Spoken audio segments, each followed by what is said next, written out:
Go ahead and hit the share button, share with your friends, your family, whomever you feel would benefit from this information. Tonight, we're going to go into part two of the 8 steps to living your best life.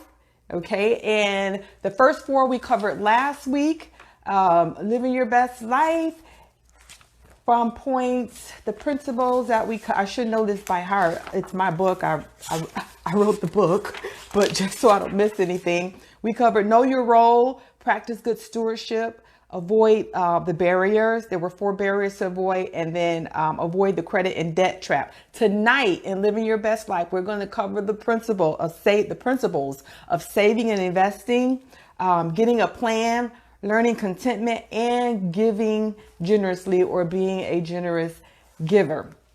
Again, share this with your friends if you're watching live. Let me know that you're here. Give me a like, a love if something I say resonates with you. So let's jump right into the content, because I have a lot of information and I don't want to waste a whole lot of time. For the people, who are going to be watching on the replay or whatever. It's kind of annoying. But anyway, so let's jump right in. What is keeping you from living your best life? Like, seriously, you hear people say all the time, hey, what's up? How you doing? Oh, I'm living my best life. But, sometimes I wonder, are you really living your best life? And how does that figure in with your finances? And, if you're living your best life, do you have a pile of debt on you? Are you in financial straits, dire straits? And if so, then how can you truly be living your best life? So let's jump right in. We're talking about saving and investing. In order to live your best life, you have to get into the habit of saving.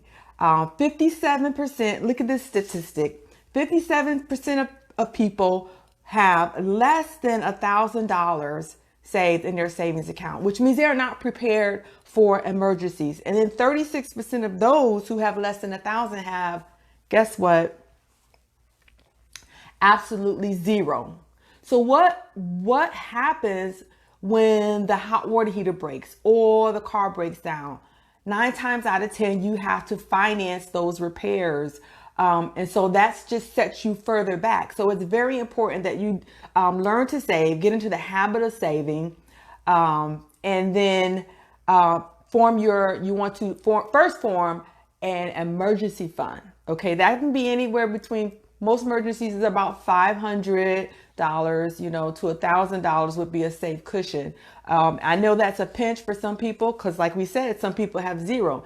It may be a pinch because seriously don't have the funds, or it may be a pinch because you're not spending your money wisely. Okay, so 9 times out of 10, we can find somewhere to put that emergency fund in place, because that is what's going to keep us from going into debt. So learn to save, and then learn to be an investor. If you have an 401k or 403b or 457 at your job, especially if they're giving you a match, then you want to go ahead and contribute so that you can get that match and not leave that money, as they say, on the table. Is kind of free money. And those types of savings are going to be for your long-term goals. Like, we all have goals. We want to send our children to college. We want to retire someday. And for those of you who are in your 20s and your 30s, and you may be watching this video, when you hear the word retire or retirement, that's not for older people. As it relates to planning and preparation, that is for you. Because if you don't start now, you will not be prepared to live the life that you want to live when you get into your 60s. Because guess what? It's inevitable. The day is coming. It is coming. It doesn't seem like it now because you're young, you're free, you're doing what you want to do. You're struggling with the student loans. I get that. But you have got to start making steps toward that. And let me tell you why. I don't know if some of you may have heard of the rule of 72 when it comes to investing. When you put your money in a regular savings account, let's just say, You put it in a savings account at the credit union or bank that's getting less than, we'll be generous. We'll say that you're earning 1% interest. So for those of you who don't know, interest is the money that they give you you give them your money, and because you're loaning them your money, as in putting it on deposit, they pay you they break you off a little bit so that, they can use your money to make loans and other stuff. But that's a whole other lesson. But the rule of 72 says determines how long it's going to take your money to double. So what you do is you take your interest rate that you're earning, you divide it by 72, and that's the number of years that it's going to take for your money to double. This is, we're going to talk about compound interest, but it's important for you to start very young, 24, 25. You get that first job. You don't want to wait. I know you got bills to pay, but you don't want to wait to start investing your money, because your money, at using the rule of 72, if you divide your interest rate, whatever you're making, that's the number of years it's going to take for your money to double. So let's just say you put $5,000 in the bank. I know, big number, but let's just play along with me. If you put it in a regular bank, it's going to take you, remember, divide the interest rate by 72. It's going to take you 72 years for that $5,000 to double. Okay? If you put it in the regular savings. Now, nothing's wrong with a savings for your emergency fund, because you need to get to that. That's okay. That's where you want to put it. But who has 72 years for your money to double? I know I don't have 72 years. I mean, that's a given. I would never see that doubling. But for you that are young, you don't have 72 years in. You're 25 years old. Statistically speaking, we only get a good 80 years. So in investing, you can put that money in what they call a mutual fund. And we're going to have some lessons on that. I'm just trying to give you the general principle. Put that money in a mutual fund by way of your employer-sponsored retirement savings plan, or if you don't have one at your employer's, you can open up your own, what they call the individual retirement account. But those typically make, on a conservative side, about 8%. So if you divide that by 72, it's going to take you $5,000, 9 years to double. Now, we have 9 years. I may not have a whole lot of 9 years for it to double, but that $5,000 will turn into $10,000, will turn into $20,000, and so on and so forth in the 9 years at 8%. Now, if you're doing 10%, 11%, 12% is going to double even faster. So you have time on your hands if you're on the younger side. And it's not too late for those of us who are, middle age or, kind of crossing over that middle line or whatever. It's still not too late. You have options as well. But for you younger people, retirement education is for you, okay, specifically because you have the best thing on your side, which is time. So save and invest so that you can reach whatever your financial goals are, especially if you got younger kids coming up. You got to get into those prepaid plans or 529 plans. Those are savings plans specifically for educating, for education, college education. I was at an event a couple of weeks ago, and a young guy came by, and he has a little son, and we were talking about my book. I had both my books displayed: Money Management Wisdom, 8 Steps to Living Your Best Life, and then Money Management Wisdom for Millennials. He happened to be a millennial, on the older side of the millennials, and his son was like 8 or 9. And I says, yeah, well, have you got something started for your son for college?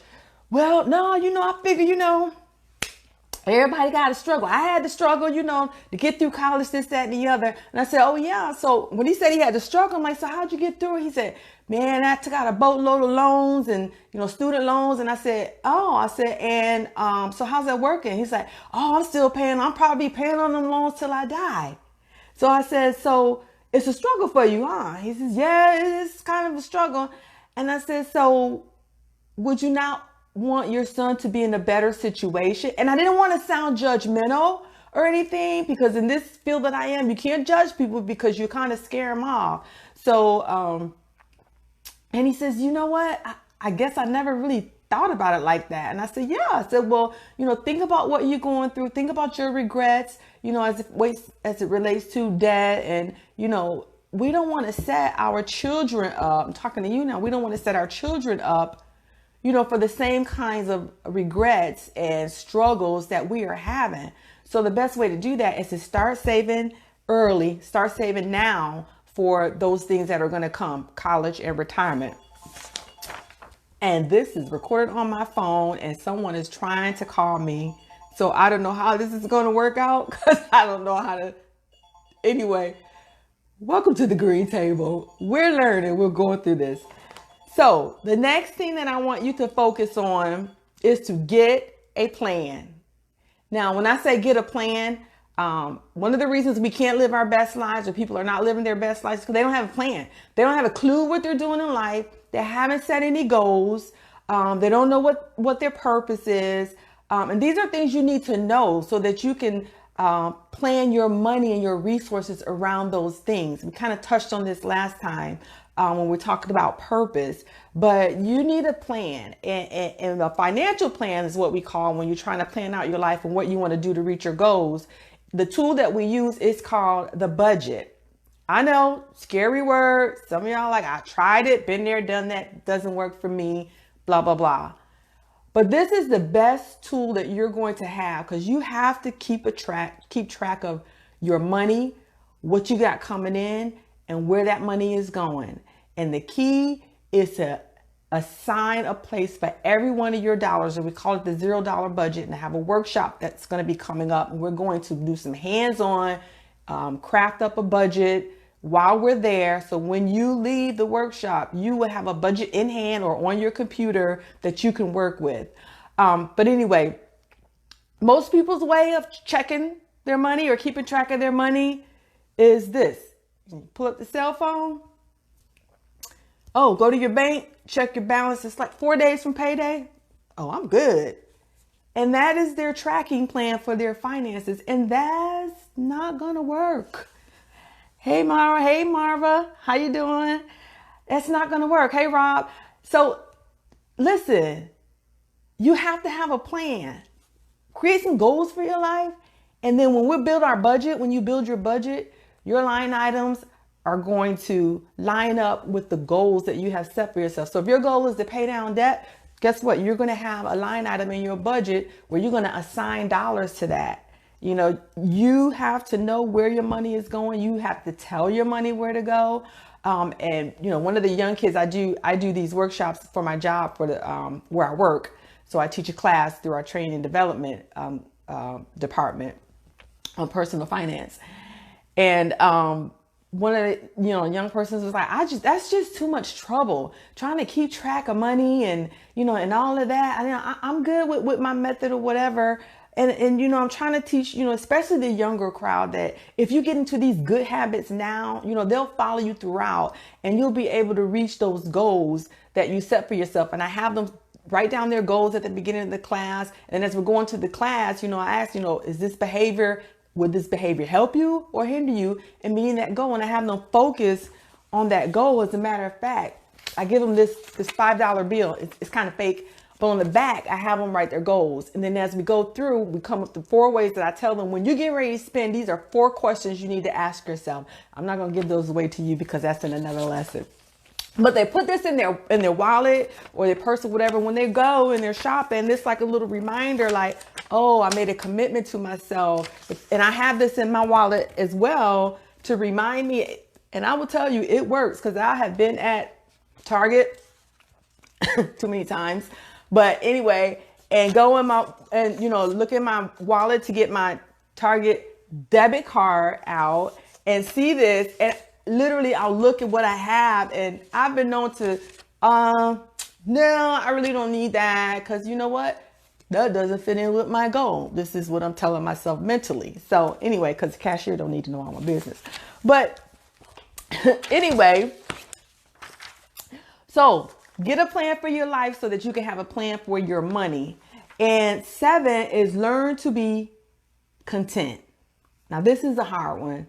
This goes in line with, I realized last week that I didn't give you that one barrier, and that was comparative influences.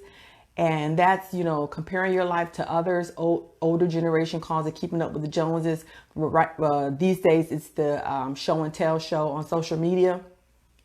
We get ourselves in trouble because we're trying to compare ourselves to what others are doing, what others have, how they're living their lifestyle. Hey, Teresa. And, and you can't do that because you can't be content when you're longing for something else, or when you're longing for something that, a perception that somebody else has created, that everything is hunky dory and their life is going really great. And truth be told, okay, I'll figure this phone thing out by next week, y'all. But truth be told, a lot of those people that are posting on the social media, and you're jealous because you're looking through their timeline and you see the great vacations, a whole lot of them are in debt. Don't think that everybody's financing all these things with cash. That's just not happening. Okay. So, learn to be content. So Ecclesiastes 5:10 says, if you love money, guess what? You will never have enough of it because you're going to be in constant pursuit. Now, don't get me wrong.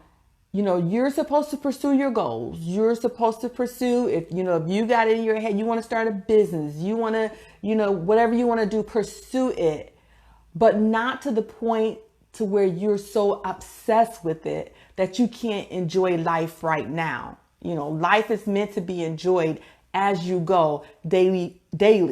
You can't say, I'm going to wait till I get this, or I'm going to wait till I make this much money to be, then I'll be straight. If I get to this salary, or if my business make this much money, or what have you, then I will be happy. Then I'll be okay.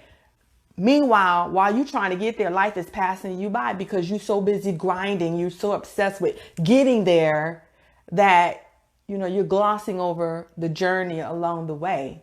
And that's really no way to live. And then guess what?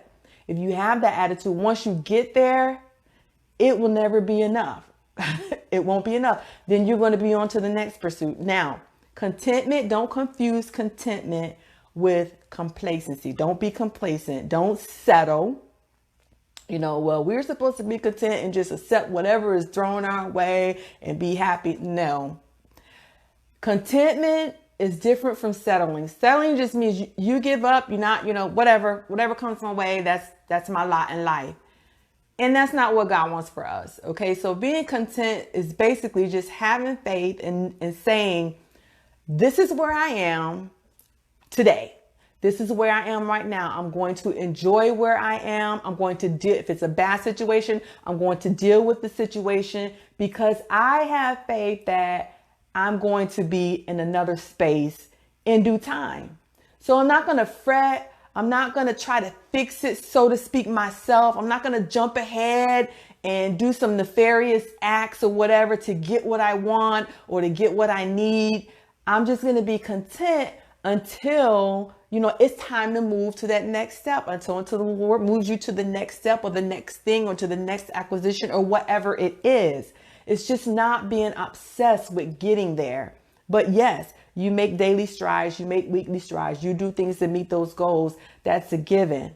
But you have to be content. If you don't get what you want all the time, if you don't get what you want today, settle down, chill out, know that it's coming, enjoy life, content, be content. And it's a learned experience. Paul says he had to learn to be content. Okay, when that scripture that says, I can do all things through Christ who strengthens me. We use that for a lot of things when we're trying to accomplish something that we think is tough or whatever. And that's good. When you put it in context, it was really referring to contentment, being contentment. I can do this, with the help of God. And sometimes that's, you really need that because in and of ourselves, we're going to always want that next thing. We're going to always want to do what somebody else is doing. Okay. So contentment, we went over save and invest, get a plan, and learn to be content. And then lastly is being a generous giver. Now, what do I mean by generous giver? It means you're not stingy. You're not withholding something from someone who needs help. You're supporting those things that you say you believe in. And it's really the principle of reaping and sowing. Okay. When we talk about monetary giving, we want to focus mostly on, especially if you're into the church or what have you, we focus on the tithing, and we place so much emphasis on that concept that sometimes it hinders us. And I'm going to encourage you because This is a very lengthy, touchy topic for me that I really want people to understand. And it's in chapter 8 of this book. I go through the whole dissertation of what I believe about, what I believe and what I interpret the word to say about tithing. Okay, so get the book, go to chapter 8, but basically live off the principle of being a cheerful giver, a sacrificial giver, and understand a giver that's, not grudgingly, and no, somebody's not forcing you to give. And here's I will give you this. Nobody's going to hell because they're not tithing, and nobody's going to heaven simply because they are tithing. Okay. And the 10% thing when we're talking about monetary giving, it's good to give 10% to somebody else. That's a good measure. Those are what I call the training wheels of giving, a benchmark, so to speak. Those of you in corporate world or what have you know what the benchmarks are.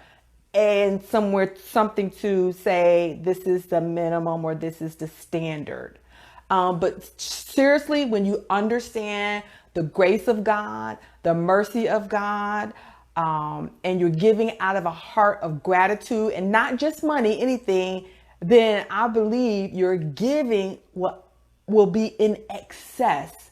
Because 10%, really, think about 10%. Even if you use it as a hard, fast rule. If you go to the store and they say, we got this huge sale, and you're like, oh, 10% off.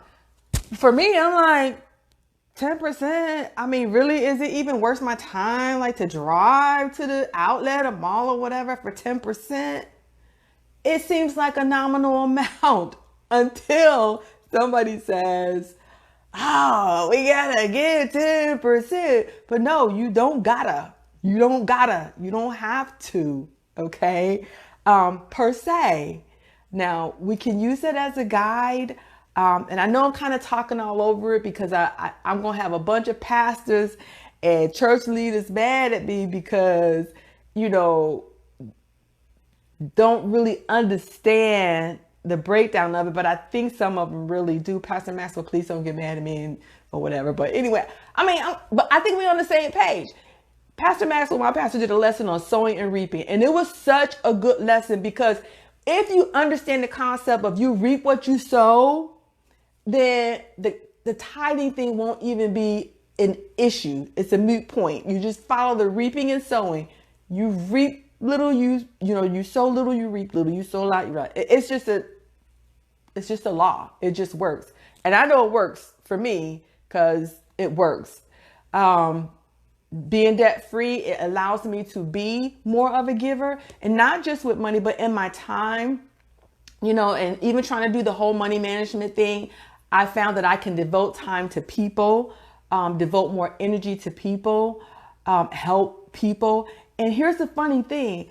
The more generous that I've become, and I am going to talk about finance, the more generous I've become in my finances, the more money, seems to come my way. We have this program on the job where, we get these incentive awards or whatever. So I recently got an incentive award, kind of like a bonus in the, for performance or whatever, that I had no idea was coming. And when I say it was a nice amount, it's a nice amount. I wasn't expecting that. It's just the law of give and take, the law of reciprocity. That's a hard word for me, but y'all know what I'm saying. That word, you give, you get back. Okay. That's the way it works. And also your time. Time is precious. Give people your time. Don't be stingy. If somebody needs your help, somebody might just need you to talk to them, be a generous giver. That's part of living your best life. And I'll tell you another reason. When you're a giver, let me tell you the story first, and then I'm going to tie the giving back into it. So there's a guy, Chris Hogan, and I always push this book. You younger people, when I was talking about retirement, this is absolutely one of the best books that you can read. And the cover of the book is the middle-aged gentleman. So my thing is, maybe middle-aged people think it's just for them. Get this book. It has all kinds of stuff in here. Not just retirement, but just, life biblical principles as well. But he tells a story in the book about a couple that came to him they were actually sent to him for counseling, just kind of marital, fiscal counseling, whatever. And he says the couple, he knew they didn't want to be there, their demeanor, they fidgeting with their phones and not paying attention and what have you. So he wrapped up their session, and his mind is like, they won't be back. So a couple weeks later, he got a call. The couple wanted to come back. So he thought it was strange because, again, they weren't interested. So they came and they sat down. He started talking to him and everything. He said, "Can I just ask you?" He said he noticed that they were really sitting up. They really wanted to hear what he had to say. And he was wondering about what was the change, what happened. And so they told him, the guy told him that he had a great aunt that had lived by herself. And the guy that would come and cut her grass and do her yard for free had moved out of town of sorts. I believe he moved out of town. And then so his older aunt had asked him to come and do some yard work for him. He's like, yeah, no problem. This is the aunt that, everybody loves. She always did everything for everybody else. Growing up, she was the go-to aunt, fun aunt, whatever. But she was widowed. So he went over to cut the grass, and she was on her way. Somebody was coming to pick her up to go to church. So he went over to do the yard. It was a fairly big yard. She had lived there for years. So she left. And he started doing the yard, and then he got hungry about midway through. So he went in the house, went in the kitchen, and started looking for some food. He looked in the refrigerator, and all he saw was some ketchup and some stale milk. So he says, there's got to be some food around here. So he looks in the cabinet, okay? And he finds 7 cans of dog food. And then his heart just sank because she didn't have a dog. So the story is she was broke. This retired woman, widowed, didn't have money to buy regular people food. And because dog food is cheap, this is what she was eating. And he thought about it, and he broke down, not only because she was in this dire situation, and who knows whether she had prepared along the way for retirement or what happened. But the heartbreaking part to him was that he was so broke, he and his wife, that they weren't even in a position to help her. They weren't in a position to be a giver.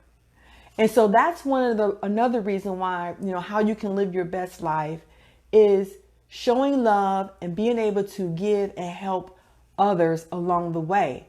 And if you yourself don't have your finances together, you don't have your own resources, you haven't prepared, how can you be in a position to help somebody else? Because remember, you reap what you sow. When you're sowing into people and you're helping other people, it's going to come back to you. So think about that. You want to be in a position to where you can help someone financially if it comes down to it. So those are the last 4 steps to living your best life: save and invest, get a plan, learn to be content, and then learn to be a generous giver. So thank you for joining me. I try to keep it down to 30 minutes. It's for the replay, or, I'm going to post it on YouTube. I edit it a little bit in the beginning, and then put it on YouTube. Remember, if your church or your community organization or your girlfriends or your guy friends or whomever, want to go more deeper into some of the topics that I talk about and want some hands-on exercises and what have you, I do workshops. So please go to my moneymanagementwisdom.net website. There's a place where you can go and sign up for a workshop, or you can sign up for speaking engagement, or you can sign up for one-on-one consultations. I do all of that under the umbrella of Money Management Wisdom. And make sure, this is brand new because I'll be posting these videos and others on my YouTube channel. It's Money Management Wisdom. You can search, the green table or what have you. And I'll put the link in here so that you can catch the link to that. So thank you all for joining me. Thank you, Crystal. Appreciate you. Hey, hey, hey. So that's really our show for today. Again, the principles, the 8 principles that we did are that we covered over the last 2 weeks are in this book, Money Management Wisdom. It is available on Amazon. Go and get yourself a copy of this book. And Money Management Wisdom for Millennials. Get a copy of this for every young person in your life. We want to start them out right. Send this to every college student that you know, your nieces, nephew, all and thems, all of your NIMs. Give it to your mom and them. If they want to, get the information, there's something in here for everybody, but it is in millennial speak. So make sure you get a copy of that. And then lastly, I want to tell you about next week's show. How many of y'all cannot, for the life of you, get a hold on your spending?